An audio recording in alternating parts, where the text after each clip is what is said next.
नमस्कार, आप देख रहे हैं संवाद न्यूज़ और मेरे साथ हैं सेवा भारती समिति की कुछ सदस्य, जिनसे आज हम पूछेंगे कि लहरिया उत्सव क्यों मनाया जाता है और जिस तरीके से सावन का माह है और अब लगातार 2 महीने तक यही सब संगीत और कार्यक्रम चलते नज़र आएंगे आपको। और हम पूछते हैं मैम से कि साथ हैं सरिता मित्तल जी और ये भी बताएंगे लहरिया में आज आयोजन में सम्मिलित हुई है और अभी इन्हीं से जानते हैं कि इनको कैसा लगा और ये क्या संदेश देना चाहेंगी आज की युवा पीढ़ी को इस लहरिया उत्सव के दौरान।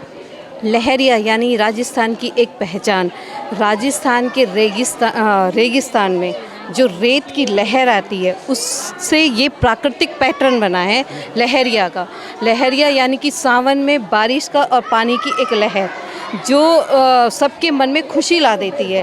राजस्थान की पहचान ही है लहरिया, इसीलिए हम इसको सावन में पहनते हैं। और लहरिया एक खुशी का संदेश भी देती है। चारों तरफ हरियाली होती है, हरियाली का प्रतीक है। और आज हम सेवा सदन में ये लहरिया का प्रोग्राम उत्सव मना रहे हैं। सबके अंदर बहुत खुशी है और ये हमारी संस्कृति को एक संदेश देती है कि हम अपनी संस्कृति को, हम अपनी प्रथाओं को बचा के रखें और युवा पीढ़ी इससे सीखती है आगे इसको बचा के रखना और सभी इस लहरिया को आगे की पीढ़ी जानना जो अभी जैसे कंप्यूटर इनमें जो भ्रमित हो चुकी है और अपनी संस्कृति को भूलती जा रही है।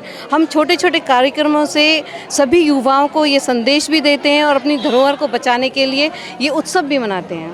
तो मैम, जो आजकल ये धार्मिक जो उन्माद फैला हुआ है तो उसमें कुछ लोग भटक जाते हैं, वो सेकुलरिज्म की बात भी करते हैं, तो उन सब चीज़ों को इनसे जोड़ के युवा पीढ़ी कैसे आगे बढ़े या फिर वो सब चीज़ें वो करते हैं वो ठीक है।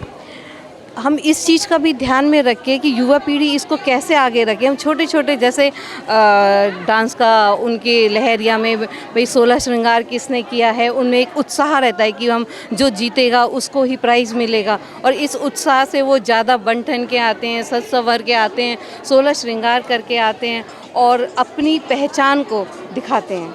मैम, आपका नाम? सुमन बंसल। तो मैम, ये लहरिया उत्सव कैसे और किस संदेश के लिए मनाया जा रहा है? लहरिया उत्सव सांस्कृतिक सामाजिक धरोहर को बचाने के लिए, हमारी भारत की सांस्कृतिक धरोहर को आगे बढ़ाने के लिए किया जाता है। सेवा भारती का मुख्य उद्देश्य होता है बस्तियों में कार्यक्रम करना। जो बस्तियों के लोग हैं उनको भी मुख्य धारा से यानी हर सांस्कृतिक कार्यक्रम को जोड़ना। तो मैम, आप ये लहरिया उत्सव था, इसके बारे में क्या कहेंगे? माई सेल्फ मीनू भारद्वाज और मैं लहरिया उत्सव के बारे में ये कहना चाहूँगी कि इस सीज़न का मेरा 2nd प्रोग्राम मैंने अटेंड किया है। इससे पहले हमारा करतारपुरा में हुआ था, वो भी हमने अटेंड किया था। और सेवा भारती भी हर साल ये प्रोग्राम ऑर्गेनाइज़ करती है और भी बहुत जगह प्रोग्राम होते रहते हैं लहरिया के, लेकिन सेवा भारती में ये प्रोग्राम अटेंड करने का मेन मोटो ये होता है कि सेवा भारती जो है सेवा के हिसाब से काम करती है, गरीब बच्चों पे ऊपर काम करती है। सेवा भारती प्रकल्प चलाती है सिलाई का, कढ़ाई का, बुनाई का, लघु उद्योगों के लिए आपको बहुत सारी फैसिलिटी देती है। आपके जो आप मेडिकल स्टोर पे बाहर जाते हैं और आप जो सोनोग्राफी कराते हैं या फिर जो भी मेडिकल लाइन में संबंधित जो चीज़ होती है, आप बाहर जाके जो 2000 रुपये में काम कराएंगे वो यहाँ पर बहुत कम दर में हो जाता है। तो ये गरीबों के लिए सेवा भारती ने बहुत अच्छी फैसिलिटी खोल रखी है और मेन मोटो ये है कि सेवा भारती को लोग दूर दूर तक जाने। और ये लहरिया का जो प्रोग्राम है इसका टारगेट तो बस इतना सा है कि अभी जैसे लहरिया के माध्यम से क्या होता है ना, लेडीज़ें अवेयर होती हैं। इसी के माध्यम से क्या होता है, जो अपने अभी हरियाली खुशहाली का जो माहौल है वो लेडीज़ों में भी दिखाई देता है और इसी माध्यम से जो अपना जो क्लासिकल कल्चर है वो भी डेवलप होता रहता है। आप क्या कहना चाहेंगे? मैं ज्योति वर्मा। मैं यही कहूँगी कि ये लहरिया जो उत्सव अपन मनाते हैं इससे अपने राजस्थान की संस्कृति को एकता बनी रहती है और अधिक से अधिक महिला जुड़ती हैं इसमें।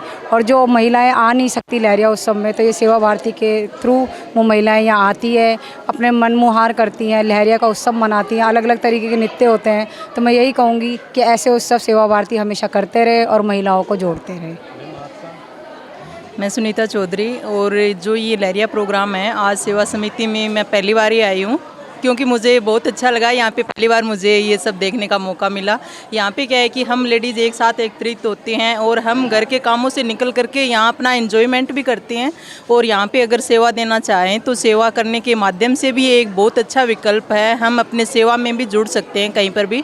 और ये जो लहरिया प्रोग्राम है इसके माध्यम से हम अपनी संस्कृति को भी बचाते हैं, क्योंकि अगर हम अपनी संस्कृति से जुड़ेंगे तो अपने बच्चों को भी जोड़ पाएंगे। अगर हम ही दूर होते जाएंगे तो फिर अपने बच्चों को कैसे जोड़ पाएंगे। तो हम अगर आज ही अवेयर हो जाते हैं तो कल को हमारे बच्चे भी इससे जुड़ करके अपनी संस्कृति को आगे बढ़ाने का काम करेंगे।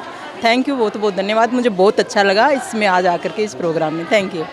ये थी लहरिया उत्सव की बातें और यहाँ पे मैम से हम बात करेंगे। और ये काफ़ी एक मतलब आप कह सकते हैं कि मैम के बारे में जितना जानोगे उतना कम होगा। और जिस तरीके से इनका मतलब नाचने की बातें थी या फिर ये डांस प्रोग्राम कर रही थी वो मुझे काफ़ी अच्छा लगा। और इन्होंने एक चीज़ और कही कि मैं जहाँ भी मेरे को जो भी बुलाता है मैं वहाँ पे फ्री सेवा देती हूँ, तो ये एक बहुत बड़ी बात है मैम। और यहाँ पे आप लोगों ने देखा भी इनका नृत्य। और हम इन्हीं से बात करेंगे, क्या कहना चाहेंगी मैम? मैं सबसे पहले तो ये कहना चाहूँगी, सनातन धर्म के लिए आप जिएं और सनातन धर्म के लिए ही मर जाएं। जो सनातन में नहीं है वो उसका जीवन बेकार है। और हमको सनातन में जन्म दिया है, हिंदू जन्म में जन्म दिया है, इसके लिए हम भाग्यशाली हैं। और मैं कृष्ण का प्रोग्राम करती हूँ, सब निःशुल्क करती हूँ। 78 में आज मेरा प्रोग्राम है और मेरे चाहने वाले इतने हो गए जयपुर में कि मुझे कई बार ऐसा लगता है फ़ोटोज़ देखने के बाद कि ये मैं ही हूँ क्या। तो बड़ा आश्चर्य होता है कि गोविंद ने ऐसा रूप दिया। और उस समय वो ऐसा रूप देता है जब भी हम जैसे कोई हम मेकअप करते हैं तो ब्रश अपने आप घूम जाता है। एक जैसा मेकअप कभी मेरे 78 प्रोग्राम में कभी नहीं हुआ। और एक राधा मेरे साथ कभी दोबारा रिपीट नहीं हुई। राधा मेरे पास 30 राधा बन चुकी हैं। अब मैंने राधा बनाना बेकार कर दिया, क्योंकि बंद कर दिया उसको, क्योंकि जब राधा बनाती हूँ ना वो राधा अपने आप पड़ जाती है, फिर बड़ी तकलीफ होती है। तकलीफ होती है फिर जब राधा हटती है ना, तो अब राधा बनाना बंद कर दिया, सबको ही राधा बनाना शुरू कर दिया है। मैम इतनी प्यारी मुस्कान है, इसका क्या राज है? मतलब अब मैं देख रहा था यहाँ पे लोग आपको देखते ही मतलब ऐसा हो रहा था कि वो सिर्फ आपकी मुस्कान के ऊपर ही वो आपसे जुड़ रहे थे। ये मुस्कान गोविंद की है, मेरे अंदर गोविंद और मैं गोविंद के अंदर हूँ और इन सखियों के अंदर गोविंद है। तो जब इतनी सारी सखियों के अंदर गोविंद को दिखता है, वो मुस्कुराएगा, उसके पास क्या है? वो तो सोचेगा ना कि आज कितने गोविंद, कितनी गोपिकाएं, कितनी राधाएं मुझे मिली, क्योंकि कृष्ण राधा है और राधा ही कृष्ण है, दोनों अलग नहीं है। तो मेरा ये कहना है, बोलो माँ के बिहारी लाल की जय, गोविंद के महाराज गोविंद देव की जय। मेरी इच्छा रहेगी कि ताउम्र जब तक मेरी ज़िंदगी है मैं उस गोविंद का भजन करूं, उस गोविंद का नाम लेकर अपना रूप रखूं और ऐसे इन सखियों को खुश करूं। जय जय श्री राधे। भारत का सबसे तेजी से बढ़ता हुआ डिजिटल न्यूज चैनल, जिसका परिवार 4,17,000 लोगों से भी ज्यादा बढ़ रहा है। वो संवाद न्यूज चाहता है हर जिले और हर राज्य में मीडिया पार्टनर्स। तो अगर आप बनना चाहते हैं संवाद न्यूज के पार्टनर्स, तो कांटेक्ट करें नीचे दिए गए नंबर पर। इसके अलावा अगर आप वीडियो एडिटर बनना चाहते हैं या फिर न्यूज इंडस्ट्री में बतौर इंटर्न सब सीखना चाहते हैं, तो संवाद न्यूज के जयपुर हेड ऑफिस में काम करने के लिए संपर्क करें स्क्रीन पर दिए गए नंबर पर।